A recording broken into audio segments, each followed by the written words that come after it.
Question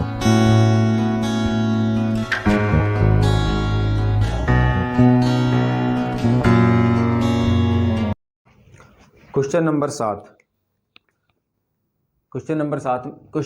देखिए। Question number 7 में कहा गया है कि 6 मीटर भुजा के वर्गाकार फर्श के कमरे में 180 घन मीटर हवा है। कमरे की ऊंचाई ज्ञात कीजिए। ठीक है, आपको कहा गया है वर्गाकार फर्श है, यानी कि उसकी लंबाई और चौड़ाई क्या है, बराबर है, कितनी है, 6। यहाँ पे दिया गया है कमरे में 180 घन मीटर हवा है। इसका मतलब कि घन मीटर में दिया गया है, इसका मतलब ये उसका आयतन हो गया।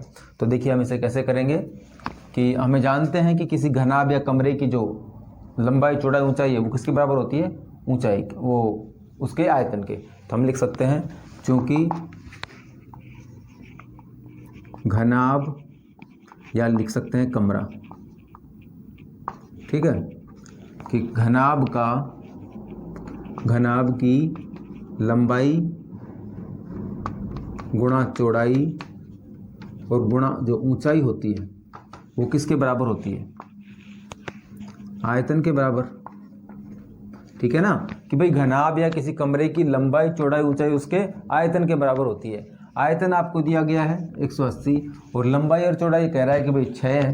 तो देखिए यहाँ से हम जब इसलिए ऊंचाई बराबर, इसलिए ऊंचाई बराबर क्या होगी कि हम इन दोनों राशि गुणा में है तो ये इसके भाग में चली जाएगी, यानी कि आयतन बटे लंबाई गुणा चौड़ाई। समझ में आ गया कि लंबाई चौड़ाई ऊंचाई बराबर आयतन की होती है। तो यदि हमें ऊंचाई चाहिए तो इस दोनों को पक्षांतरित कर देंगे, ये यहाँ पे गुणा में है, यहाँ से भाग में चली जाएगी। आयतन का भाग मान रखेंगे और लंबाई गुणा चौड़ाई का मान रखेंगे, ऊंचाई आ जाएगी।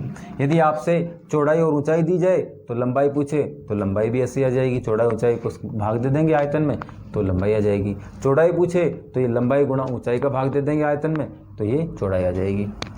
ठीक है, अतः आयतन बराबर है 180 घन मीटर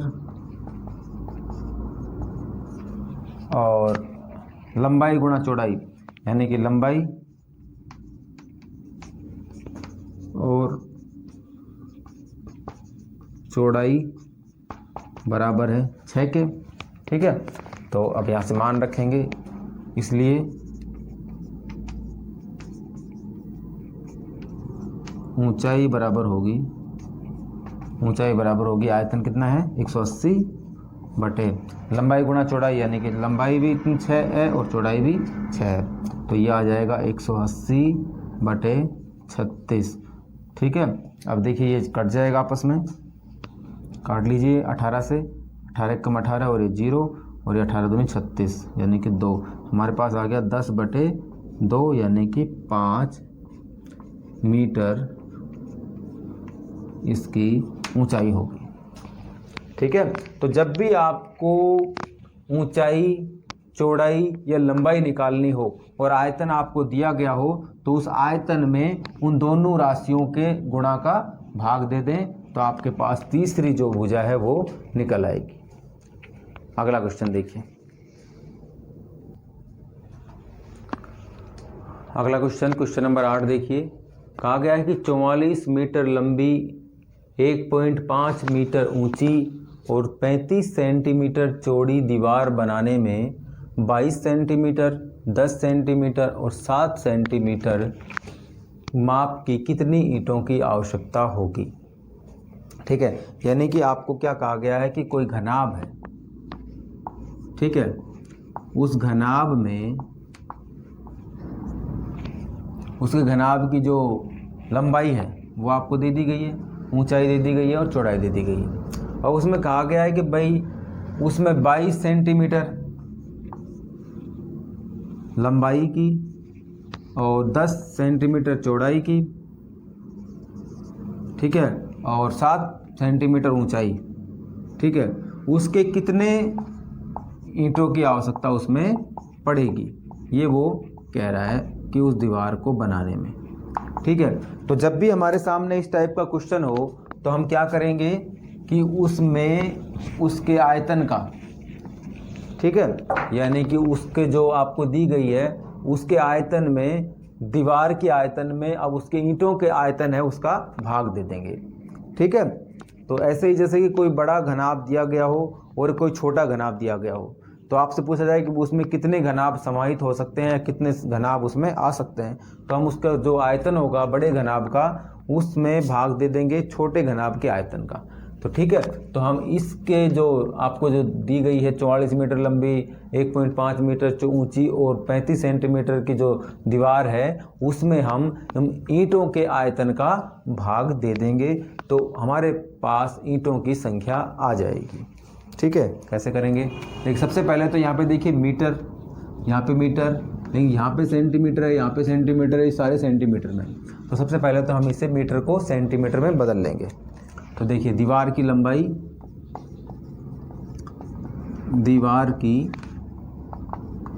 लंबाई यानी कि एक घनाभ की लंबाई आप कह सकते हैं 44 मीटर, 44 मीटर है, इसलिए इसे लिखा जा सकता है 44 गुणा 100 बराबर हो गया है 4400 सेंटीमीटर। ठीक है, यानी कि उसे 100 से गुणा कर देंगे मीटर को तो वो सेंटीमीटर में बदल जाएगा। इसी प्रकार जो ऊंचाई है, ऊंचाई बराबर कितनी है 1.5 मीटर, 1.5 मीटर, इसलिए इसे जब हम 100 से गुणा करेंगे तो 1.5 गुणा 100, तो देखिए कितना आएगा, यहाँ पे ये 15 को जब 100 से गुणा करेंगे 1500, और देखिए यहाँ पे एक अंक के बाद 0 है, सॉरी 1 2 3, 3 अंकों के बाद हम यहाँ पे 0 लगाएंगे, 1 2 3। ठीक है, तो ये आ जाएगा 150, और इस पॉइंट के बाद 0 का कोई मतलब नहीं होता, इसका मतलब कि हमारे पास आ गया 150 सेंटीमीटर। ठीक है, तीसरी जो चौड़ाई है वो आपको दी गई है 35 सेंटीमीटर है, तो जो चौड़ाई है वो आपको दी गई है सेंटीमीटर में है, तो सीधे लिख लेंगे 35 सेंटीमीटर। समझ में आ गया? तो इस क्वेश्चन में एक तो हमें ये जो मीटर में राशियां दी गई थी उसे हमें सेंटीमीटर में बदलना है 100 से गुणा करके। दूसरा आप क्या करना है कि दीवार की जो लंबाई चौड़ाई ऊंचाई, जो मतलब कि ईंटों की लंबाई चौड़ाई ऊंचाई है वो सेंटीमीटर में है, तो इसलिए ईंटों की आवश्यकता होगी, इसलिए कुल ईंटों की संख्या, जो कुल ईंटों की संख्या होगी वो बराबर किसकी होगी, दीवार के आयतन,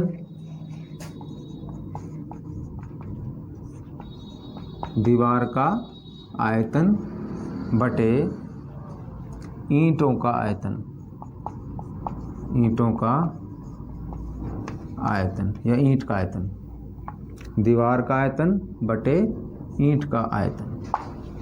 ठीक है, या फिर आपको ऐसे भी दिया जा सकता है कि कोई एक बड़ा घनाभ दे दिया जाए और फिर एक छोटा घनाभ दे दिया जाए, फिर आपसे पूछा जाए कि भाई उस बड़े घनाभ में कितने ये छोटे घनाभ आ सकते हैं, इस तरह से भी ये क्वेश्चन बनता है। तो हमें उसमें भी क्या करना है कि जो बड़ा घनाभ है उसका आयतन और जो छोटा घनाभ है उसका आयतन, उसमें उसका भाग दे देना है। तो दीवार का जो आयतन होगा वो क्या होगा, लंबाई गुणा चौड़ाई गुणा ऊंचाई, लंबाई कितनी है 4400 गुणा ऊंचाई कितनी है 150, ये पहले चौड़ाई लिख लीजिए 35 गुणा ऊंचाई कितनी है 150।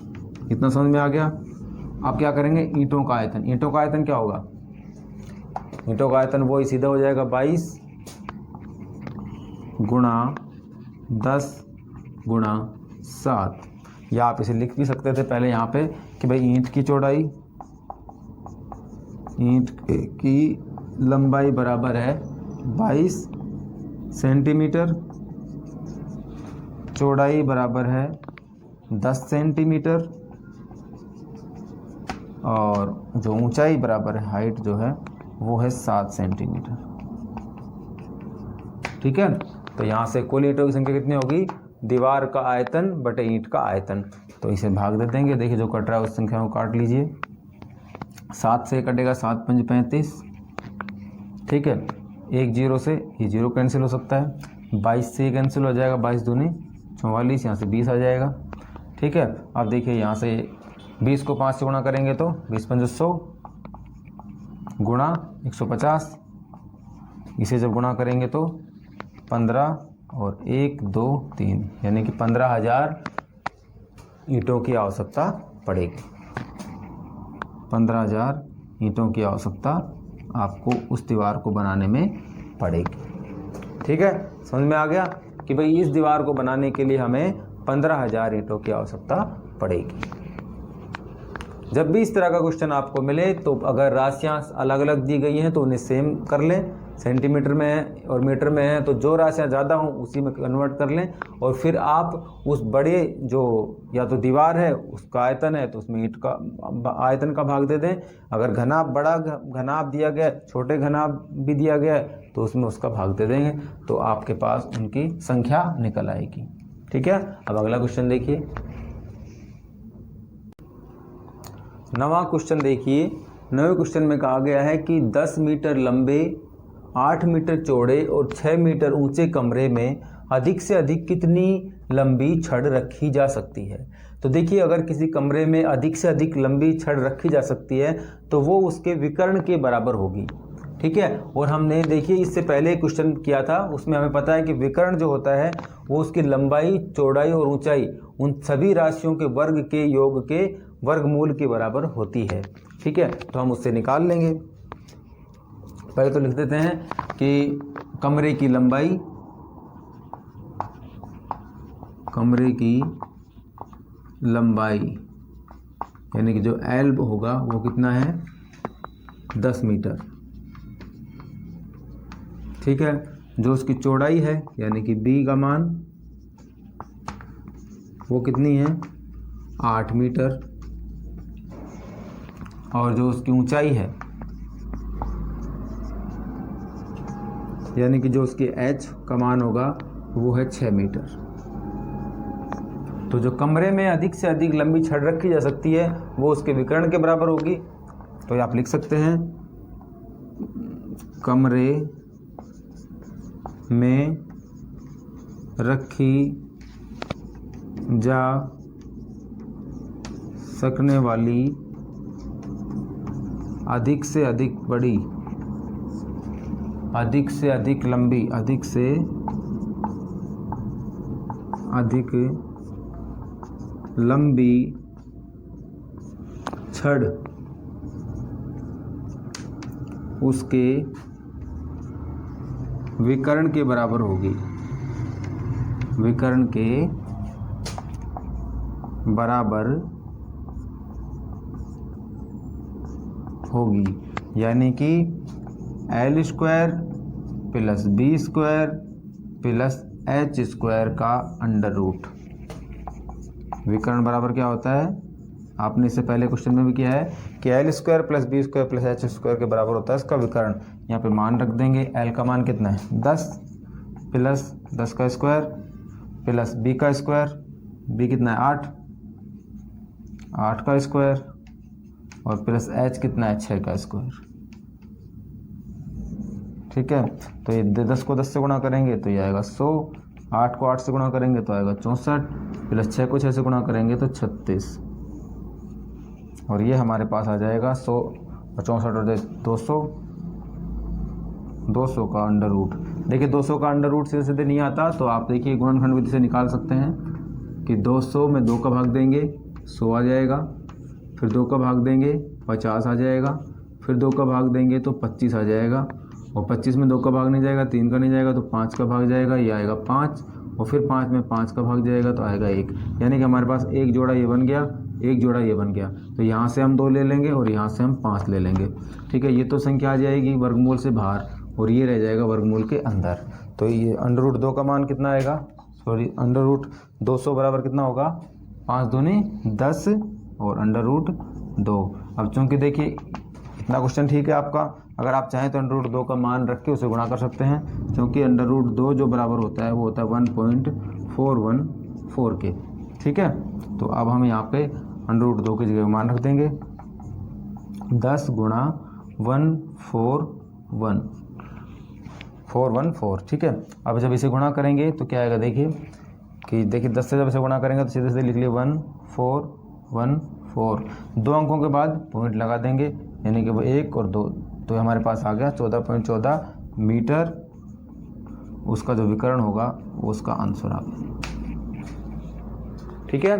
तो इस तरह का सवाल जब भी आपको मिले तो विकर्ण आपसे पूछा जा सकता है कि घनाभ है और उसके विकर्ण की लंबाई बताइए, तो आप उसके लंबाई चौड़ाई ऊंचाई के का जो स्क्वायर करके उसका वर्गमूल निकाल लें, उसके विकर्ण का मान आ जाएगा, ठीक है। अब अगला क्वेश्चन देखिए,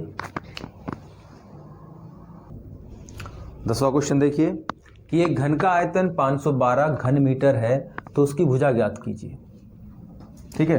तो हम लिखेंगे कि माना घन की जो भुजा है वो x है, माना घन की भुजा बराबर है x, ठीक है। कि भाई घन का आयतन आपको दे दिया गया, उसकी भुजा पूछिए, तो हमने मान लिया कि माना घन की भुजा x है और दिया गया है घन का आयतन, घन का आयतन बराबर है 512 के, दोनों चीज़ें हो गई। अब हमें पता है कि घन का आयतन या लिख सकते हैं, चूंकि घन का जो आयतन होता है वो बराबर होता है भुजा के क्यूब के, ठीक है। चूंकि घन का आयतन बराबर होता है भुजा क्यूब के, इसलिए आयतन 512 है, बराबर होगा भुजा क्यूब, भुजा कितनी मानी हमने x के, यानी कि x क्यूब के, ठीक है। अब यदि हम इसका घनमूल ले लें, अब इसका घनमूल अगर लें तो x का जब घनमूल करेंगे तो देखिए हो जाएगा x, और 512 का जब घनमूल करेंगे यानी कि इसका जब घनमूल लेंगे तो गुणनखंड विधि से कर लीजिए, देखिए इसे कितना आएगा 512 का घनमूल, देखिए 2 का भाग देंगे इसमें, ये आएगा 2, फिर यहाँ पे 11 हो जाएगा यानी कि 5, और फिर यहाँ पे 12 हो जाएगा 6, फिर 2 का भाग देंगे 1, 2 और 8, फिर 2 का भाग चला जाएगा 6 और 4, फिर 2 का भाग चला जाएगा 3 और 2, फिर 2 का भाग चला जाएगा ये 16 आ जाएगा, 2 का भाग देंगे तो ये 8 आ जाएगा, फिर 2 का भाग देंगे 4 आ जाएगा, फिर 2 का भाग देंगे तो 2, फिर 2 का भाग देंगे तो इसमें 1, यानी कि हमें इसमें घनमूल निकालना है। इसका मतलब कि हम इसमें 3 के जोड़े देखेंगे, यानी कि ये एक जोड़ा हो गया, ये एक हो गया और ये एक हो गया, यानी कि 2 यहाँ से आ जाएगा, 2 यहाँ से आ जाएगा और 2 यहाँ से, तो ये उसका घनमूल हो जाएगा कि 2 गुणा 2 बराबर x के, ठीक है।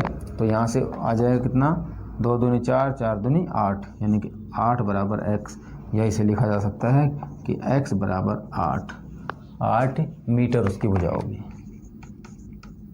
8 मीटर, अतः घन की भुजा होगी 8 मीटर, अतः घन की भुजा होगी 8 मीटर। समझ में आ गया कि भाई जब भी आपको इस तरह का क्वेश्चन दिया गया हो कि उसका आयतन दे दिया जाए तो उसका घनमूल कर देंगे, सीधे सीधे उसकी भुजा आ जाएगी, ठीक है। और घनमूल आप गुणनखंड विधि से निकाल सकते हैं। अगला क्वेश्चन देखिए, 11वां देखिए, क्वेश्चन नंबर 11 कि एक दीवार की लंबाई, चौड़ाई और ऊंचाई क्रमशः, यानी कि लंबाई 5 है, चौड़ाई उसकी 30 है और ऊंचाई जो है वो 3 मीटर है। दीवार बनाने में 20 सेंटीमीटर, 10 सेंटीमीटर और 7.5 सेंटीमीटर नाप की कितनी ईंटों की आवश्यकता पड़ेगी। ये क्वेश्चन आप कर चुके हैं। क्वेश्चन नंबर आपका जो था 8, क्वेश्चन नंबर 8 था वो सेम ऐसा ही था कि भाई आपको दीवार दी गई थी और उसमें ईंटें थी, पूछा गया था कि उसमें बनाने में कितनी ईंटों की आवश्यकता पड़ेगी। तो सेम वैसे ही कि जो दीवार का आयतन है उसके आयतन में हम ईंटों के आयतन का भाग दे देंगे। तो इसे सीधे कर लीजिए। देखिए पहले तो क्या करेंगे इसमें कि देखिए यहाँ पे ये मीटर में है, ये सेंटीमीटर में है, ये मीटर में है, और जो ईंटों की जो इकाई दे रखी है वो सेंटीमीटर सेंटीमीटर सेंटीमीटर में है। तो हम क्या करें कि इन मीटर को भी सेंटीमीटर में बदल लेंगे। तो सबसे पहले क्या लिखेंगे कि दीवार की लंबाई, यानी कि जो L है, L का मान कितना है 5 मीटर, जो कि बराबर होगा 5 गुणा 100 से गुणा होने के बाद 500 सेंटीमीटर। ठीक है, हमने मीटर को सेंटीमीटर में बदल लिया। दीवार की लंबाई तो हो गई 500 सेंटीमीटर। फिर उसके बाद में चौड़ाई जो है वो दी गई है 30 सेंटीमीटर, सेंटीमीटर में है, कोई चेंज नहीं करना। तीसरा देखिए, जो उसकी ऊंचाई दी गई है वो 3 मीटर है। ऊंचाई बराबर है 3 मीटर। इसका मतलब कि फिर हमें इसे सेंटीमीटर में बदलना पड़ेगा, तो 3 गुणा 100 यानी कि 300 सेंटीमीटर। ठीक है, तीनों इकाइयाँ एक जैसी होनी चाहिए। ठीक है, तो हम अब उसके बाद ईंटों की लंबाई चौड़ाई ऊंचाई,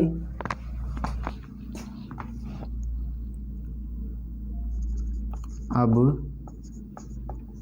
ईंट की लंबाई बराबर कितनी है 20 सेंटीमीटर।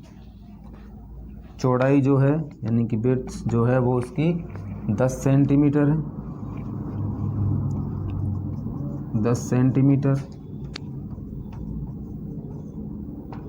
और जो उसकी ऊंचाई है यानी कि जो उसकी हाइट है वो है 7.5 सेंटीमीटर। ये तो हमने क्वेश्चन में जो दिया गया था वो हमने यहाँ पे नोट कर लिया, और जो मीटर और सेंटीमीटर में इकाइयाँ थी उन्हें हमने सेंटीमीटर में बदल लिया है। तो देखिए, ईंटों की आवश्यकता यानी कि ईंटों की संख्या होगी, अतः दीवार बनाने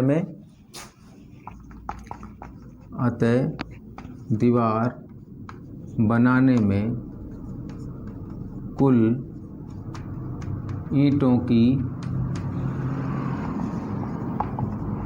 संख्या किसके बराबर होगी, दीवार का आयतन बटे ईंट का आयतन। ठीक है, कि भाई दीवार का आयतन जो है वो उसमें भाग दे देंगे हम ईंट के आयतन का, तो कुल ईंटों की संख्या हमारे सामने आ जाएगी। और वो क्या होगा, देखिए दीवार का आयतन यानी कि लंबाई चौड़ाई ऊंचाई, तो लंबाई है 500 गुणा चौड़ाई कितनी है, चौड़ाई हमारी 30 सेंटीमीटर है, और गुणा जो ऊंचाई है वो 300 सेंटीमीटर। सभी इकाइयाँ 3 सेंटीमीटर में हो गई, बटे ईंट की, देखिए ईंट की जो लंबाई चौड़ाई ऊंचाई है वो है 20 गुणा 10 गुणा 7.5। ठीक है, समझ में आ गया। अब हमें क्या करना है कि इसे काटना है, जो कट रहे हैं। तो देखिए यहाँ पे आपके पास पॉइंट में एक राशि है, ठीक है, तो इसे आप कैसे लिख सकते हैं कि इस पॉइंट को हटा के ऊपर 10 से गुणा कर दें तो ये पॉइंट यहाँ से हट जाएगा, आपको कैलकुलेशन करने में समस्या नहीं आएगी। तो आप लिख सकते हैं 500 गुणा 30 गुणा 300 बटे 20 गुणा 10 और गुणा, ये पॉइंट हटा देंगे तो 75, और ऊपर गुणा कर दें 10 से। यदि ऊपर पॉइंट में होता तो नीचे गुणा कर देते। जितने अंक इधर होंगे उतने से ही गुणा होंगे, यानी कि अगर यहाँ पे 2 अंक होते तो 100 से गुणा होता, 3 अंक होते तो 1000 से गुणा होता। अब देखिए यहाँ पे ये आप सीधे सीधे काट लीजिए इसे कि 1 0 से ये 1 0 कट गया, 1 0 से ये 0 कट गया। ठीक है, 2 से देखिए 2 से ये कट जाएगा, 150 आ जाएगा। ठीक है, हमारे पास चित्र बच गया। 5 से आप इसे काट सकते हैं, तो ये आ जाएगा 5 एकम 5 और 5 25, 15 आ गया। ठीक है, 15 से देखिए ये कट सकता है, 2 आ गया, तो नीचे की सभी राशियां कट गई और ऊपर क्या बच गया हमारे पास 2 150 और 10, 2 150 और गुणा 10। ठीक है, जो राशियां कटती हैं आप किसी को भी काट सकते हैं, ज़रूरी नहीं है कि वही कटें। तो यहाँ पे देखिए 1500 को जब 2 से गुणा करेंगे ये आ जाएगा 3000,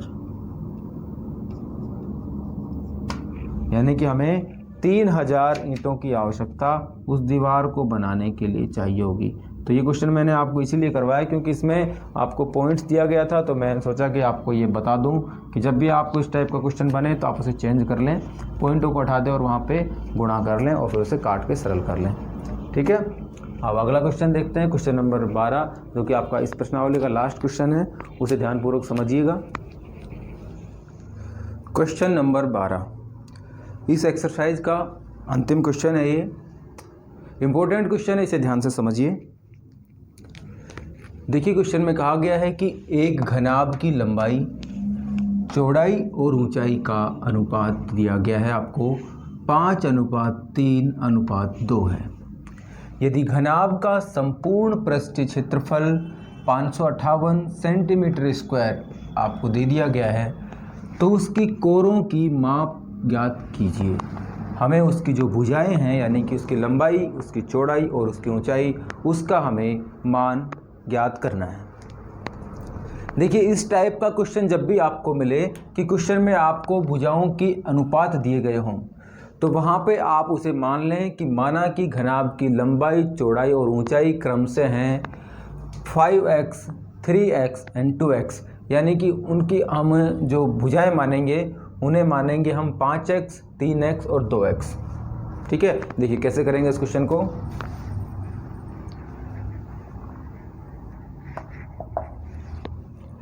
लिखेंगे कि माना उस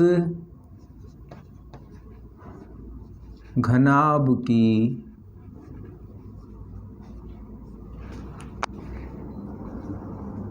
लंबाई, चौड़ाई और ऊंचाई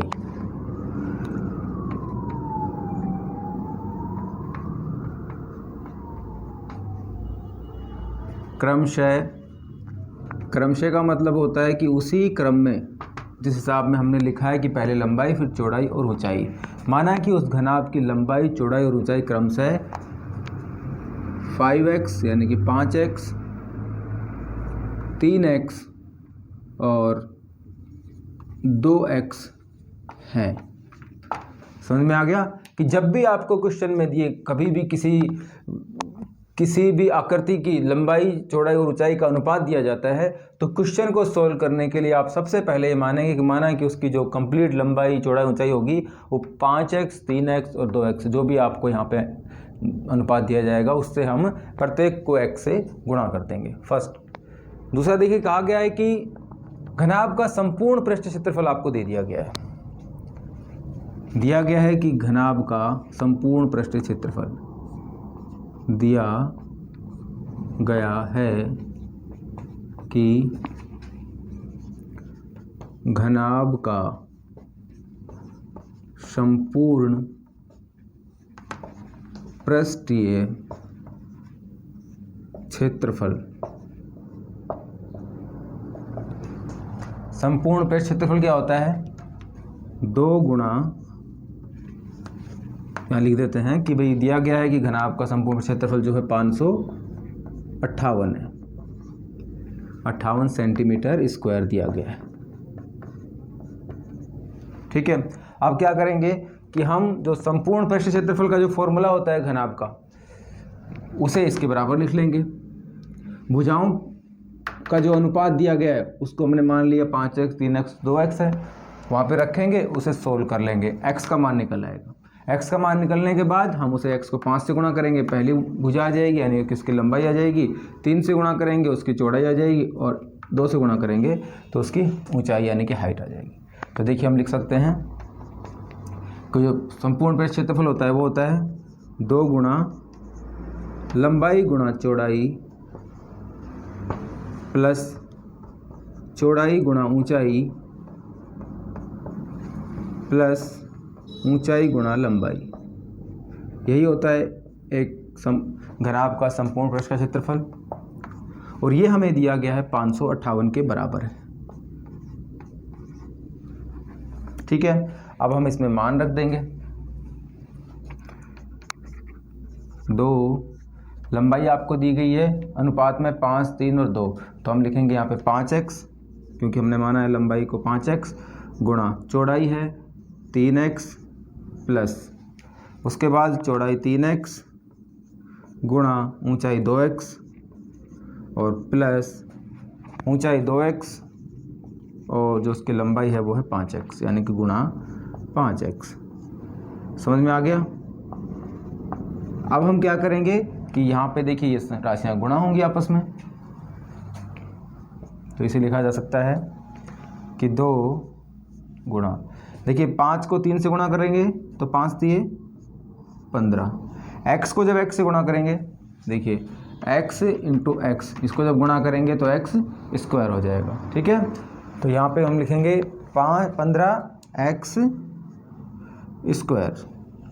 ठीक है, गुणा करते हैं तो ये जो इसकी घातें होती है वापस में जुड़ जाती हैं, यानी कि एक घात यहाँ पे और एक घात ये, इन दोनों को जोड़ेंगे तो 2 हो जाएगा। ठीक है, कुछ स्टूडेंट्स यहाँ पे गलती कर देते हैं, या इसको लिखेंगे 15x, इसको लिख देंगे 6x। ठीक है, तो देखिए 5 को हमने 3 से गुणा किया 15 आया, और x को जब x से गुणा करेंगे तो x स्क्वायर आया। सेम ऐसे होगा, 3 दूनी 6, और x को जब x से गुणा करेंगे तो x स्क्वायर, प्लस 2 को 5 से गुणा करेंगे 10, और x को जब x से गुणा करेंगे तो x स्क्वायर इक्वल टू 558।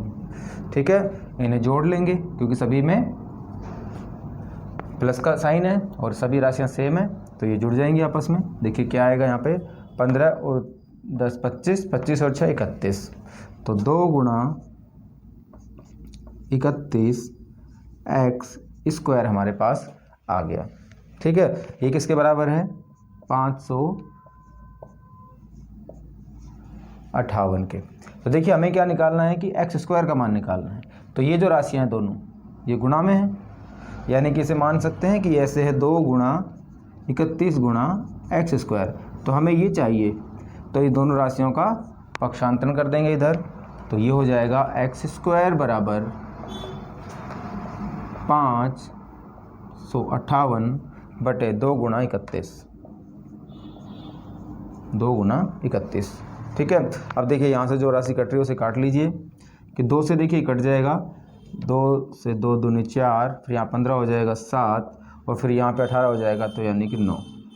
तो हमारे पास आ गया 279 बटे 31, हमारे पास आ गया 279 बटे 31, यानी कि एक्स स्क्वायर का जो मान आएगा हमारे पास वो आ जाएगा 279 बटे 31, यानी कि बराबर, ये इसमें भाग देंगे, देखिए 31 गुणा 9, तो 9 एकम 9 और 9 3 27, यानी कि इसमें 9 बार इसका भाग चला जाएगा, तो जो एक्स स्क्वायर का जो मान आया वो आएगा 9। अब देखिए यहाँ पे जो एक्स स्क्वायर का मान आया है वो हमारे पास आया है 9, हमें किसका मान चाहिए, एक्स का मान चाहिए। तो हम क्या करेंगे, देखिए यहाँ पे एक्स स्क्वायर बराबर 9 आया, तो हमें x का मान चाहिए, यानी कि x गुणा x। तो देखिए इसे लिख सकते हैं 9 3 गुणा 3, तो जो x का मान आएगा वो कितना आएगा 3। या इसे ऐसे समझ सकते हैं कि जो एक्स स्क्वायर बराबर 9 है, इसका जब वर्गमूल करेंगे दोनों का तो इससे स्क्वायर हट जाएगा, यहाँ पे x आ जाएगा, इसका जब वर्गमूल करेंगे तो 3 आ जाएगा। तो हमारे पास जो x का जो मान आएगा वो आ जाएगा x बराबर 3। ठीक है, अब देखिए इसलिए अब उसकी कोरों की भुजा होगी, अतः नीचे लिखेंगे, अतः घनाभ की कोरों यानी कि उसकी भुजाओं की माप होगी लंबाई बराबर 5x, जिसे हम लिख सकते हैं 5 गुणा 3, क्योंकि x का मान 3 आया है, तो ये आ गई 15।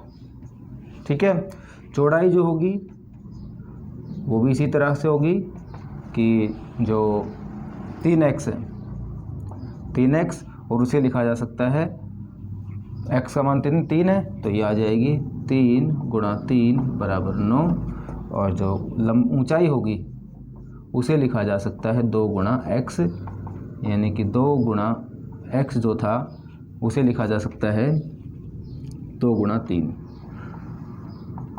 2 गुणा 3 यानी कि बराबर 6।